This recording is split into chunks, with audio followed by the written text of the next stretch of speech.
आज जेहेतु पियाज रसुण खिया जीवनी तेणु आज मु तैयारी करिछि साधा तरकारीटा घांट तरकारी एटा मु तैयारी करिछि। बुट डाली को राति भिजे देइथिलि ता संगे एठी परिबार मु नेइछि कखारु सारू बैगण आलू आ पोटलटा आमे पछरे भाजिके एथिरे ऐड करिबा। हल्दी लुण पकेइकी ताकू आमे सिझेई नबा हाई फ्लेम रे मात्र 2टा सीटी दबा। आलूटा पछरे एठी मु काटिकी ऐड करूछि आउ एथिरे सिझेबा पूर्व तेजपत्र 2टा पके दबा हाई फ्लेम रे 2टा सीटी दे दबा।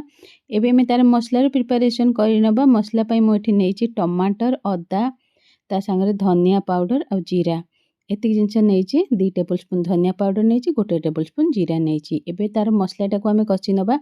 एठी मु तेल रे ऐड करि देइछि जीरा आ तापर जीरा फुटिला परे मु पके देइछि काश्मीरी लाल मिर्च पाउडर तापर से जो मसलाटा मु पेस्ट बनेकी रखिथिले ताको पके देइछि। मसलाटा मात्र 2 मिनिट भितरे आपनकर एमती भाबरे तेल ऊपर को उठी आसीबो।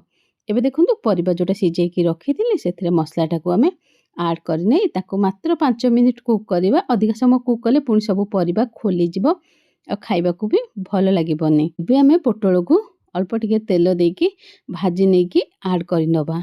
आगको नवरात्र आसुची बाकी सब ओषा व्रत आसुची आपण माने ए रेसिपीटा को ट्राए करि परिबे। घांट तरकारी तो नॉर्मली हमर ओडिसा रे समस्त घरे बने ही बने किंतु हाँ एपटे नॉर्थ इंडिया रे लोक माने रेसिपीटा को एते पसंद करन।